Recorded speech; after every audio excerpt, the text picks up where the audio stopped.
Всем привет! Сегодня я хочу рассказать про те самые мячи, которые вы видели в коротких видео. Наверное, многие из вас помнят, что они называются FUTBAG. А кто не знал, ну вот теперь знаете, живите с этой информацией. Сегодня я хочу рассказать о них немного больше, а это именно их предысторию, как вообще я начал их делать, кому могут подойти, и главное, как их правильно чеканить и делать с ними различные трюки. Я постараюсь развеять миф, что для того, чтобы научиться хорошо чеканить этот мяч, нужно быть каким-то профессиональным футболистом, который умеет в идеале владеть футбольным мячом, как Рональдо. Нет, это абсолютно не так, вообще не так. Что ж, погнали. Зародился футбэк еще в 70-х годах в Америке, когда пара ребят решили набить небольшой мешочек простыми бобами. Такой мячик они назвали хаки-сак, а игра им очень напоминала футбольный фристайл. Позже игра начинает набирать популярность и проводятся даже небольшие соревнования. Мячики стали производить либо вязаные, которые были более дешевые, либо сшитые из качественной ткани и по внешнему виду очень напоминали футбольные мячи, а наполнялись пластиковыми шариками. К 90-м годам это переросло в настоящий спорт, приобретая большую популярности начали проводиться даже международные соревнования. За игрой закрепилось название FUTBAG. Однако в России это многие называют сокс. И поначалу делали мячи из всего подряд, даже из обычного носка, просто наполняя его рисом. Со временем в игре появляются несколько различных дисциплин. Например, перебрасывание мяча через сетку. Но самым популярным остается демонстрация своих навыков и владения этим мячом. На сегодняшний день есть много профессионалов, которые делают просто невероятные трюки. А знают про FUTBAG или хотя бы слышали про него практически в любой точке мира. И я напоминаю, что вы можете купить мячики, которые я делаю лично сам. Они очень яркие и, главное, качественные. Сейчас есть простая версия, более прочная версия. И недавно я научился шить вот такие мячи, которые очень похожи на футбольные. Сканируйте QR-коды, все они сейчас есть на экране. Или переходите по ссылкам в описании, либо в шапке профиля. И, конечно, каждому мячику вы получите небольшой мешочек-чехол, стикеры с логотипом канала и приглашение в секретную группу, где проходят розыгрыши для покупателей. Итак, история у этих мячей и как я их начал делать вообще довольно забавная. Все началось еще со школы, с 9 класса, вы только представьте, это больше 15 лет назад. Мы просто не знали, чем занять себя на переменах. На скейте по школе уж точно не покатаешься. В телефоне было тогда особо не посидеть, ведь телефоны были далеко не те, которые сейчас. Вообще нам тогда это было особо неинтересно, мы были какие-то более активные, хотелось что-то делать. Хотелось как-то двигаться, что ли. Сначала бегай там, крутись, то стекло не попади. И летом я увидел ребят, которые играли вязаными мячиками, непонятно чем тогда еще набитыми. Какие-то они были довольно потрепанные.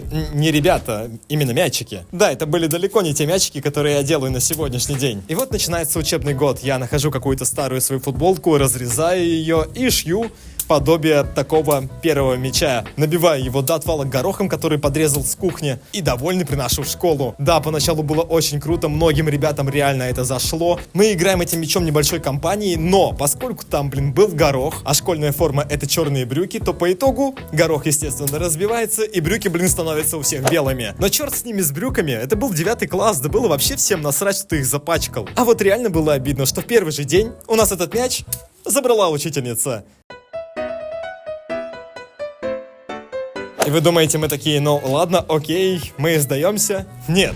Было совсем все наоборот. Я менял ткань, менял наполнители, и где-то к 11 классу мячики стали замшевые, горох я уже не использовал, штаны перестали пачкаться. После того, как закончилась школа, я забросил и скейтбординг, и все, что связано с этими мячиками. И представьте себе, год назад я сижу, и мне приходит мысль в голову: я хочу вернуть моду на эти мячи. Мне было далеко уже не 18 лет, я понял, какое наполнение точно здесь подойдет, и какую ткань можно использовать, чтобы они держались не неделю, а несколько месяцев. Первый мячик я сшил просто для себя, чтобы делать небольшую разминку перед катанием на скейтборде. И когда я стоял и чеканил им, то заметил, что люди очень интересуются, что вообще это такое. И тогда я понял, да, это интересно многим. Здесь кто-нибудь есть? Я уверен, среди вас есть те, кому интересны паранормальные явления, страшные истории и мистика. За моей спиной вы видите заброшенный дворец.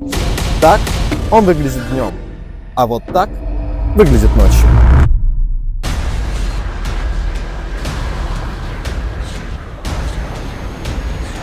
Мурашки по телу. Здесь кто-нибудь есть?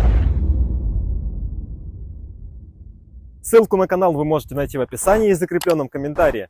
Переходите и обязательно Посмотрите их выпуски. А теперь давайте я наконец-то расскажу, как же нормально играть этим мячиком, а точнее долго его держать в воздухе и чеканить. И, конечно, о том, какие трюки и как им можно делать. Почему это сложно дается делать футболистам? Потому что они привыкли к футбольному мячу и делают примерно такие движения. Как вы видите, это не совсем работает. Это неудобно. Это совсем неудобно с этим мячом. Проще всего контролировать этот мяч в воздухе, это перепасовывать его с ноги на ногу, постоянно чередуя удары разными частями ног, колено, внутренняя часть стопы, внешняя часть стопы. Для начала мы просто учимся делать прямые удары, чтобы он у нас летал ровно в воздухе, то есть никуда ни влево, ни вправо, ни вперед не улетал. Выберите любую часть ноги. Допустим, это будет колено правой ноги. И делаем несколько простых ударов, добиваясь, чтобы у нас мяч постоянно летал ровнее, ровнее и ровнее. Просто привыкаем к этому. Понимаем, с какой силой нужно наносить удар. Эти мячи вообще довольно прыгучие и легкие, поэтому по ним не стоит сильно лупить. Важный момент. Мы всегда ударяем по мячику не с прямых ног. Играем в такой небольшой полуприседе, чуть-чуть сгибая колени. Когда вы уже нормально отработали удары, например, на колено, то добавляем второй удар. Он должен обязательно приходиться на другую ногу. То есть, если мы играли с правой, то второй удар мы будем принимать на левую ногу. Пускай это будет внутренняя часть стопы. И тут секрет в том, что если мы будем бить именно подошвой, то мяч будет улетать в сторону. А если же бьем вот этой большой площадью, то мяч летит намного ровней. Пытаемся сделать связку из двух ударов. Колено и внутренняя часть стопы. Здесь точно так же добиваемся того, чтобы мячик у нас летал ровно и не улетал куда-нибудь в сторону. Не делая сильных ударов, вот такие, которые я делаю сейчас, их вполне вообще достаточно. Мы должны здесь просто привыкнуть к тому, что здесь абсолютно не надо торопиться. Когда вы научитесь им долго чеканить, это для вас не будет чем-то сложным, то попробуйте сыграть небольшой компанией, перепасовываясь друг с другом, и поймете, что это даже интересней. А теперь давайте о том, как делать им разные трюки. В основном трюки им делаются за счет того, что ты ловишь и удерживаешь мяч на одной ноге, на любой части ноги. Это удержание называется стол, а делается следующим образом. Мы подкидываем мячик, когда он уже приближается к ноге, опускаем ногу, таким образом амортизируя приземление и удерживая мячик на ноге. Это очень просто, если всего лишь потренироваться. Ну а после этого можно делать еще различные трюки, как, например, это называется трюк Around the World или Вокруг света. Это он такой уже более посложнее, вот его надо реально долго учиться. Но интереснее всего эти удержания выглядят и делаются именно во время того, когда ты чеканишь его. Таким образом можно даже немножко передохнуть, постоять немного там, позвонить кому-нибудь и просто продолжаешь чеканить. Все просто, главное привыкнуть. Но и для того, чтобы поймать мяч на внутреннюю или внешнюю часть стопы, нужно по-настоящему тренироваться, у меня это тоже далеко не всегда получается.